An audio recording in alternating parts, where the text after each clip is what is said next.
Munugode MLA Komatireddy Rajagopal Reddy ప్రభుత్వమే target గా మరోసారి హాట్ కామెంట్స్ చేశారు. ప్రభుత్వ పెద్దల వ్యవహారం నచ్చకనే పార్టీకి దూరంగా ఉంటున్నానని కామెంట్స్ చేశారు. యాదగిరిగుట్ట ధర్మకర్తల మండలిపై కనీసం సమాచారం కూడా ఇవ్వలేదని ఫైర్ అయ్యారు.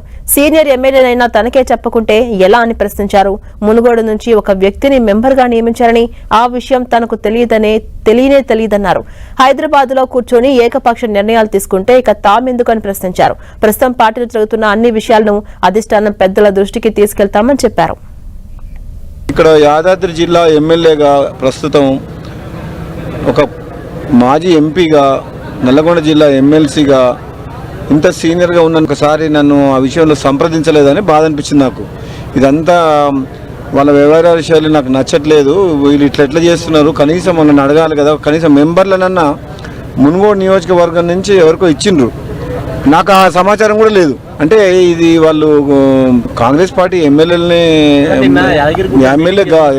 ఉన్న దగ్గర యాదాద్రి జిల్లాకు సంబంధించిన కనీసం వాళ్ళ ఆలోచన మేరకు ఏదన్నా అర్హులైన వ్యక్తుల్ని మెంబర్లుగా పెడితే బాగుండేది. కానీ ఇది వన్ సైడ్గా హైదరాబాద్లో కూర్చొని ఇట్లా నిర్ణయం తీసుకోవడం కరెక్ట్ కాదు, ఇది తప్పు. ఇది నేను డెఫినెట్గా పిసిసి ప్రెసిడెంట్ గారికి, AICC general secretary Meenakshi Natarajan గారి దృష్టికి తీసుకెళ్తా. గదే ఇదంతా వీళ్ళ వ్యవహార శైలి నచ్చకనే నేను పార్టీకి దూరంగా ఉంటున్నా.